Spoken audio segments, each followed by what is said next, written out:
We land at the very new and very modern Ashgabat International Airport. It opened in 2016. The first thing we see as we leave the airport is a huge fountain topped with an equestrian statue. It's Oğuz Kağan, the legendary and semi-mythic Khan of the Turks and progenitor of the Turkmen people. It's soon obvious that we are in the land of Oz, with a slightly different spelling. Is this a story of the old and the new? The answer is yes, and more, it's the tale of three cities, Nisa, Merv, and Ashgabat. Ashgabat was founded by the Russians in 1881. That's just a short slice of time for the place with such a long history. It really starts with Merv. Founded by Alexander the Great in 330 BCE, it became the world's largest city in the 12th century, only to be totally destroyed by the Mongols in 1221. Then there's Nisa, the capital of the Parthian Empire from 247 BCE to 224 in the current era. Let's start in Ashgabat and work backwards, since that's the order we visited these places. Visitors are struck by the white marble buildings and gold trim everywhere.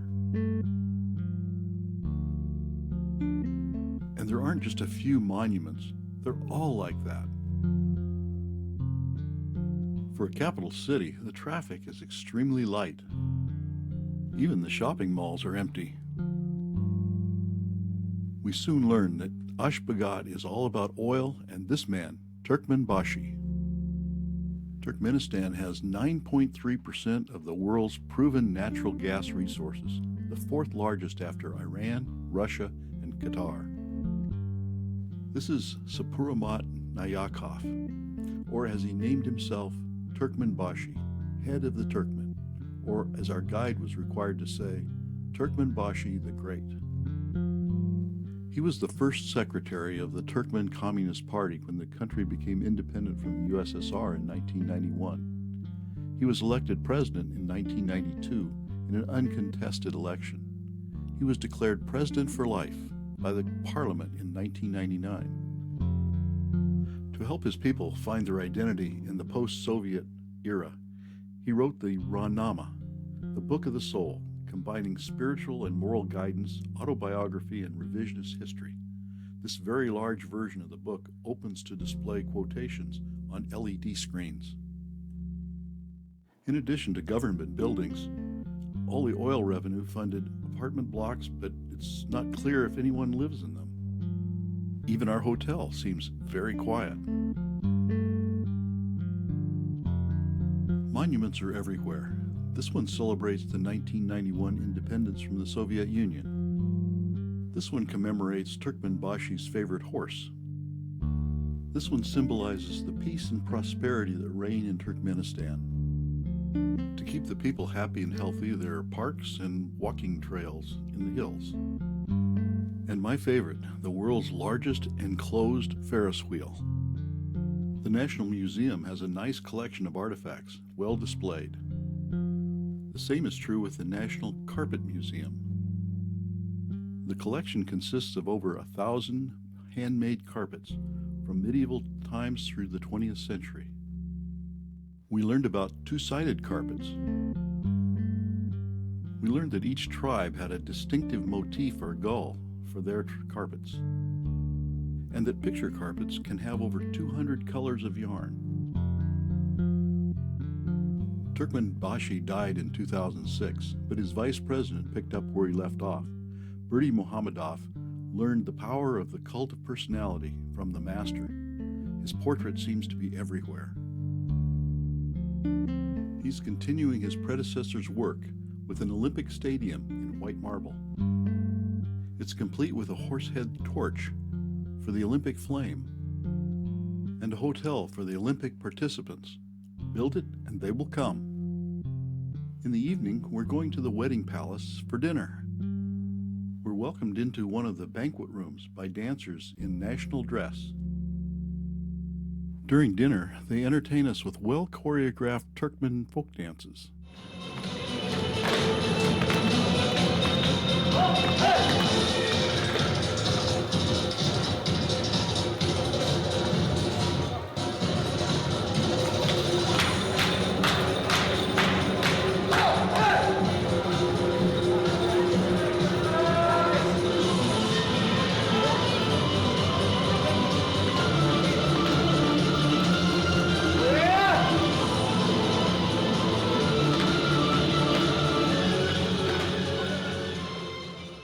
Then we step out into the night to see how the city looks after dark. The white marble glows in the moonlight. The streetlights show the way for non-existent cars. Well, it's not exactly Las Vegas, but I'm sure if the president wanted it, it could happen.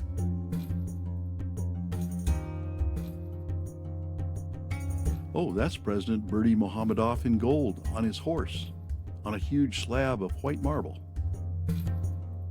The next morning, on the way to Mary, we fly over the green-roofed houses where the real people of Ashgabat live. The modern city of Mary has been the beneficiary of the White Marble Fund also. The gateway to Merv is just a short distance from Mary.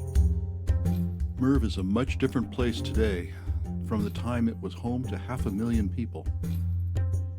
To simplify the story of Merv, I've divided its 1,600 years into 4 eras: Hellenistic, Sasanian, Arab, and Seljuk. Throughout its existence, Merv was a strategic city on the Silk Road. It grew to be not just a commercial center, but also a political capital and a center for scholarship. Kala, meaning citadel fort, is the oldest part of Merv. It was built in the 7th century BCE to control the oasis on the Merghab River. There's a debate on whether Alexander the Great founded the city in 330 BCE or just found it and rebranded it Alexandria in Morgiana. It must have been an imposing fortress, but it was very small to be a city. Gala, or fortress of the Zoroastrians, grew beyond the citadel in the early Hellenistic period. Today, little is left of this city except for the walls. But this city was continuously inhabited by the Parthians until 224, when they were conquered by the Sasanians, and they ruled until 651. With the spread of Islam, Gala became the capital of the Khorasan province in the Umayyad Caliphate. By the early 8th century, Merv had outgrown Gala, and a new city was built to the west, Sultan Gala. Today, we can imagine how Merv's elite must have lived in this 2-story, semi-fortified palace. Gizgala had 17 rooms surrounding a central courtyard, with parapets lining the roof. Nearby, Lesser Gizgala had extra thick walls and several interior staircases leading to a second-floor living quarters. The 12th century Mausoleum of Muhammad bin Zayed is an important pilgrimage site for Sufis. It's not exactly clear who's buried under the black marble cenotaph, but it's not bin Zayed, who died 4 centuries before the tomb was built and is known to be buried elsewhere. There's no doubt the mausoleum is an architectural treasure. The brickwork on the domes is impressive, but the intricate patterns and calligraphy in brick are amazing. Pilgrims write their prayers on strips of cloth and tie them to this old saxal tree in the courtyard of the mausoleum. The best preserved structure in Merv is the 12th century mausoleum of Sultan Sanjar. The Seljuk Empire ruled the Middle East from 1037 to 1194. Sultan Sanjar lived in a turbulent time from 1085 to 1157. He ruled from 1118 to 1157. During his reign, he forced rebellion from inside his territory and crusaders from outside. The building has been recently restored and is now a pilgrimage site. The faithful restoration gives a hint of the glory of the mausoleum when it was new. It's time to come back to the 21st century and meet some real Turkmen. We're visiting the Yusof Hamadani Mosque. It's their Sabbath and they're preparing a communal meal. They're very generous and invite us to share their meaty stew. When we politely decline, they give us bread so we won't be hungry on our travels. Everyone wants their picture taken.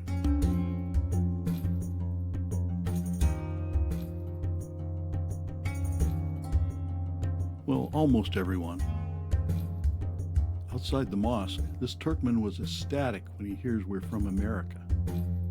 He immediately offers a prayer for our safe travels and is back to the Hotel Mary for lunch and to the airport to catch our ride back to Ashgabat. We have one more city in this story, Nisa, capital of the Parthian Empire, which just happens to be in the suburbs of Ashgabat. Remember the Parthians? They were a major nemesis for the Roman Empire, and they ruled their world from Nisa. Like Merv, not much remains except the walls of the fortified city. Archaeological digs have revealed substantial buildings, mausoleums, and shrines, including a Zoroastrian fire temple. The National Museum has some fine artifacts from Nisa. Parts of the structure, like these triple columns, have been covered over to protect them. That makes a great home for the resident cobra. We can see the buildings of Ashgabat 11 miles away. That wraps up this story, and it's on to the next one, in Isfahan, Iran.